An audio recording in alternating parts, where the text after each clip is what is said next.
सुनाओ south Indian bank limited अब देखिए 24 रुपए 85 पैसे पर क्लोजिंग हुई है। जब से राइट इशू आया था तब से लेकर आज तक की डेट है, अपसाइड हमें इस स्टॉक के अंदर नहीं देखने को मिली है। इवन राइट इशू के प्राइस पर हम जो है कंसोलिडेट कर रहे हैं। 6 महीने का चार्ट लगा लीजिए, उससे ज्यादा का चार्ट लगा लोगे तो यहाँ पर हमारे जो रिटर्न है, जो भी हमने कमाए थे, वो ज्यादा से ज्यादा वाइप आउट हो चुके हैं। ऐसे में प्राइस जो है वो बिल्कुल भी इधर उधर जाने के लिए तैयार नहीं है। एक स्टेबल जगह पर हमें देखने को मिल रहा है। क्या चल रहा है साउथ इंडियन बैंक के अंदर, समझने की बात है। अब जैसा कि हम बात कर रहे थे 6 महीने की, तो 6 महीने का डेटा आपके सामने, चार्ट बकायदा बता रहा है कि इस स्टॉक के अंदर कुछ हुआ ही नहीं। एंड जैसा कि हम सुनते सुनते ये बोर हो चुके हैं कि बहुत ही चीप वैल्यूएशन पर ये मिल रहा है स्टॉक, एंड यहाँ पर उठा लेना चाहिए, हर प्राइसिंग पर इसे उठा लेनी चाहिए इस स्टॉक को। क्योंकि अगर हम देखें प्राइस टू बुक वैल्यू, बाकी वगैरह वगैरह, पी रेशियो, बहुत ही फंडामेंटली रिच स्टॉक हमें देखने को मिलता है। लेकिन जब हम बात करते हैं कि कोई प्राइस मूव हमें देखने को मिले, तो हमारे सामने एक ही चीज देखने को मिलती है, डाउन साइड, जो कि राइट इशू के बाद आया। राइट इशू का भाव था 22 रुपए। अब किसी भी स्टॉक के अंदर राइट इशू जब आता है ना, जो प्राइस यहां पर तय किया जाता है, उस प्राइस तक 99% चांसेस होते हैं स्टॉक आता ही आता है। एंड ये भी आया है, बट यहां से कोई भी अपसाइड हमें देखने को नहीं मिल रही है। ऐसी क्या समस्या आ पड़ी है? लेकिन ऐसा नहीं है कि साउथ इंडियन बैंक के अंदर ही चल रहा हो। थोड़ा सा नजरिया और बड़ा करके देखेंगे तो आपको पता चलेगा साउथ इंडियन बैंक के बाद आईडीएफसी फर्स्ट बैंक का जो नंबर है वो भी आता है। और इसी स्टॉक के अंदर ना 1 साल हो गई है, कोई मूव हमें देखने को नहीं मिला है। निवेशक जो निवेशित है वो सिर्फ यही सुन रहे हैं कि और चीप हो रहा है, और चीप हो रहा है, और चीप हो रहा है, एंड अपना जो शेयर्स है वो बढ़ाते जाइए इस स्टॉक के अंदर। इसके अलावा कुछ भी पॉइंट देखने को नहीं मिल रहा है। इसके पीछे बहुत सारे रीजंस हैं। जो मूव कर रहे हैं बैंक, उनमें आईसीआईसीआई बैंक है, आपके सामने एक दो और बैंक देखने को मिल जाते हैं। बिग बैंक है, एक्सिस बैंक है, वो इसीलिए बिकॉज ऑफ बैंक निफ्टी के अंदर वेटेज बहुत है। एंड जब भी एक्सपायरी या ऐसा रिलेटेड यहाँ पर डे आता है, तब ये बैंक्स ज्यादा मूव करते हैं, प्राइवेट बैंक, अनुमति ये देखा गया है। तो ऐसे में क्या ये इन जो बैंक्स में जो एक उछाल आ रहे हैं वो वाकई में ठीक है? कुछ भी ठीक नहीं, कहने की बात। ठीक है, डिपॉजिट से हर बैंक जूझ रहा है।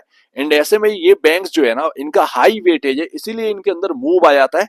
अदरवाइज अगर high weightage south Indian bank का भी होता है या आईडीएफसी फर्स्ट बैंक का भी होता, तो ये भी बहुत ज्यादा तेजी से उछलते। क्योंकि इनके चलने से बैंक निफ्टी यहाँ पर जो है चलता है। 10 पॉइंट भी अगर ये चल जाए तो बैंक निफ्टी उछल जाए 200-300 पॉइंट। तो ऐसा तो यहाँ पर नहीं देखने को मिला, इसीलिए इनके अंदर फ्लोज नहीं आ रहे। एंड देखिए, बहुत सारे लोगों का ये कहना है कि साउथ इंडियन बैंक जो है वो सिर्फ साउथ में यहाँ पर काम करती है। ऐसा गलत है। लोगों का कहना है कि एक लोकल बैंक है, इसके साथ नहीं रहना चाहिए। ऐसा कुछ भी नहीं है, कहने की बात है, ये ख्याली पुलाव है या फिर आपके सामने डेटा नहीं है।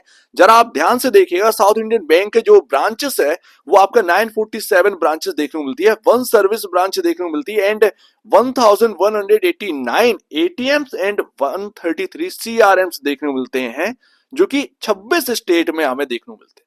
26 स्टेट्स एंड 4 यूनियन टेरिटरीज के अंदर देखने को मिलते हैं। आप देखेंगे तो उत्तर प्रदेश के अंदर भी कई जो सिटीज हैं वहां पर आपको बैंक्स देखने को मिल जाती है। एंड आप ये कह रहे हैं कि लोकल बैंक है, तो ऐसा नहीं है। जिस तरीके से फेडरल बैंक काम करती है वो भी एक साउथ की तरफ से आती है। ठीक है, तो ऐसा नहीं है कि फेडरल बैंक जो है वो सिर्फ साउथ रिलेटेड बैंक है, वो नॉर्थ इंडिया में भी, आखिरकार साउथ प्लस नॉर्थ है तो आफ्टर ऑल इंडिया ही ना। तो ये इंडियन बैंक्स है, ठीक है ना। कुछ ज्यादा ब्रांचेस हो सकते हैं कि साउथ साइड हमें देखने को मिले, नॉर्थ साइड में कम देखने को मिले, पॉसिबल है, पॉसिबल है। जहां से ओराइजन होता है उधर की तरफ ज्यादा हमें देखने को मिलता है। लेकिन ऐसा नहीं कि पूरे इंडिया में छाप है यार, ऐसा नहीं कि लोकल बैंक्स है। एंड जो लोगों के पास एक कहने के लिए हो जाता है, देखिए कुछ ना कुछ तो कहेंगे लोग। लोगों का कहना है कि पीएसयू में पैसा जा रहा है। भाई कौन सी पीएसयू बैंक मूव कर रही है? आज की डेट में 33% का डिस्काउंट है हायर साइड। आप यूनियन बैंक ऑफ इंडिया देख लीजिए, आप बैंक ऑफ इंडिया देख लीजिए, आप यहाँ पर बैंक ऑफ बड़ौदा का स्टॉक देख लीजिए, तो 10 से 30% का डिस्काउंट पर सभी जो लार्ज बैंक्स है पीएसयू की वो ट्रेड कर रही है। अब उन बैंकों के कंपैरिजन ये बिल्कुल चीपर दिखाई देता है।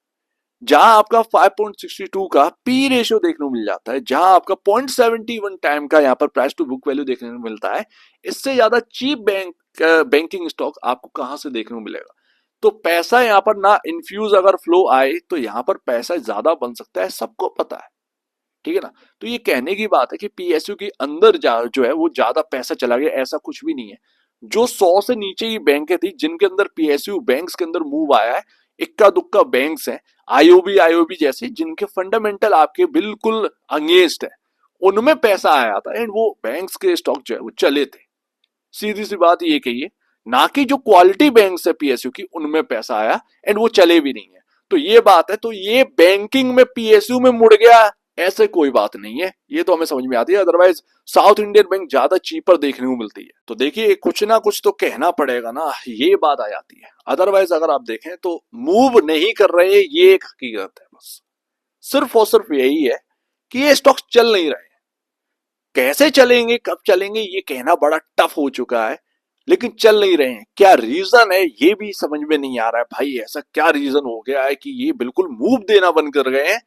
क्या कोई प्राइसिंग आना बाकी है? हम राइट इशू पर यहाँ पर स्टैंड कर रहे हैं, आसपास 22 पर आया था, हम 25 पर हैं। तो ये बड़ी समस्या वाली बात है कि हो क्या रहा है। आईडीएफसी फर्स्ट बैंक में भी ये चीजें समझ में नहीं आ रही कि हो क्या रहा है। हो क्या रहा है, प्रॉफिट आफ्टर टैक्स आपके, शायद आपके फंडामेंटल फाइनेंशियल इंडिकेटर जो है वो अच्छे देखने को मिले, फंडामेंटल इंडिकेटर्स आपको अच्छे देखने को मिले, बट प्रॉफिटेबिलिटी की फिगर जो है वो इन बैंक्स के अंदर बढ़ोतरी नहीं देखने को मिल रही, ग्रोथ नहीं आ रही है। आप चीपर हैं बट ग्रोथ नहीं आ रही है। तो चीपर है, वो प्राइस के हिसाब से आप बाई कर रहे हैं तो अच्छी बात है, वो भी यहाँ पर जो है ना आपका कहीं ना कहीं एक बेनिफिट ही है। बट प्रॉफिट आफ्टर टैक्स में ग्रोथ आना ये काफी इंपॉर्टेंट है एंड यही चीज मिसिंग है आईडीएफसी फर्स्ट बैंक में। शायद इसी वजह से वो बैंकिंग स्टॉक नहीं चल रहा है एंड शायद साउथ इंडियन बैंक में ये चीज मिसिंग है। तो यहां पर भी वही चीज हो रही है। पॉसिबल है, ये रीजन हो सकता है कि इन बैंक्स के अंदर फ्लोज नहीं आ रहे हैं। अब म्यूचुअल फंड की अगर बात करें तो म्यूचुअल फंड जो है वो एक्यूमुलेट कर रहा है साउथ इंडियन बैंक को। बंधन बैंक का यहाँ पर स्मॉल कैप फंड देखिए 14.80% यहाँ पर जो है अपनी होल्डिंग बढ़ाई है। 105.24 करोड़ रुपए का इस स्टॉक के अंदर इन्फ्यूजन है इनका। जितनी भी स्कीम है अगस्त के महीने में एक ने भी बिकवाली नहीं करी है, ये बहुत ही अच्छी बात है, बहुत ही पॉजिटिव बात है। सबने यहाँ पर खरीदारी करी है या फिर जो शेयर रखे थे वैसे के वैसे ही शेयर इस महीने भी है।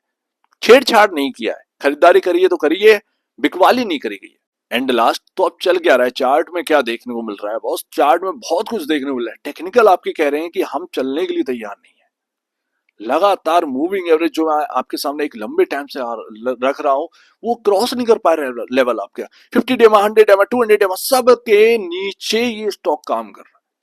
ये एक लंबे टाइम से समस्या चलती चली आ रही है, ये मार्च के टाइम से समस्या चलती चली आ रही है। यहां से ये ना क्रॉस कब होगा यार पता नहीं है।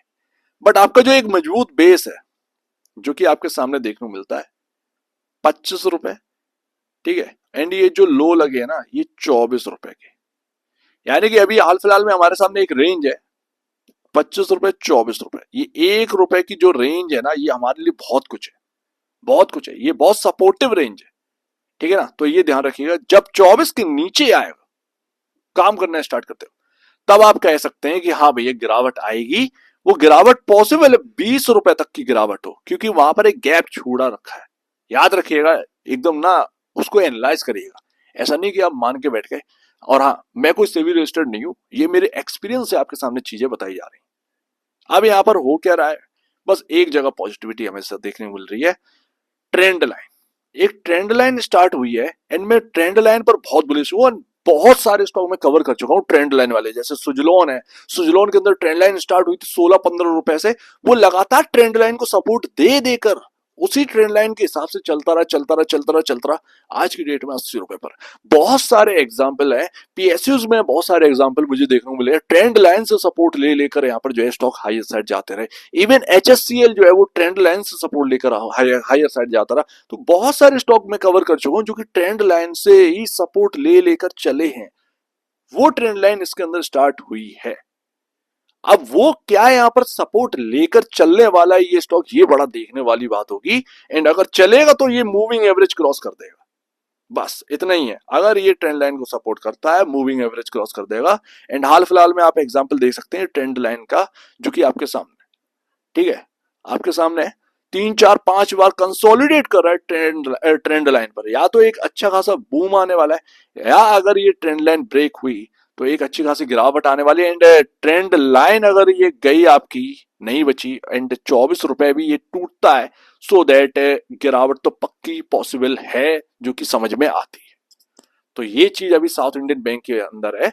ज्यादा से ज्यादा ज्यादा से ज्यादा ज्यादा से ज्यादा बहुत पेन अगर इसके अंदर बचा हुआ है तो सिर्फ और सिर्फ 20 रुपए तक है, लेकिन वो पेन बहुत ज्यादा नहीं है, ये ध्यान रखिएगा। एंड घूमने पे आया तो बहुत तंगड़े तरीके से घूम सकता है। तो ये सारी चीजें फंडामेंटली बहुत चीपर हो चुका है। इससे ज्यादा और क्या चीप कर दोगे इस बैंक को, क्या खत्म करने की बारी आ गई है तो ये एक अलग बात है। अदरवाइज ये स्टॉक मेरे ख्याल से इससे ज्यादा चीपर अब होना भी नहीं चाहिए। मतलब क्या मिट्टी के भाव चाहिए क्या? फिर तो 1-2 रुपए का रेट लगा दीजिए बैंक का, ठीक है ना। तो जो एक फंडामेंटल ड्राइवन एंड जो लंबा विजन रखता है, वो अगर इस स्टॉक के अंदर निवेशित हैं तो कुछ चीजें आपके सामने ये है, उसको एनालाइज कर कर उसको पढ़ना सीखिए एंड अपना यहाँ पर जो है ना एक स्टडी करिए। उस पॉइंट ऑफ व्यू से अगर ये सही बैठता है ये स्टॉक तो आप इसको होल्ड करिए। अदरवाइज यहाँ पर जो है ना आपके फंडामेंटली या आपके पैरामीटर पर नहीं बैठ रहा है तो फिर आप जो भी चाहें वो डिसीजन ले सकते हैं। अदरवाइज इन्वेस्टमेंट से पहले अपने ब्रोकर एडवाइजर से जरूर सलाह लीजिए, खुद की स्टडी करिए, उससे बेहतर कुछ भी नहीं। खुद की स्टडी मस्ट है। तो आप दीजिए मुझे वीडियो देखने के लिए बहुत धन्यवाद दोस्तों।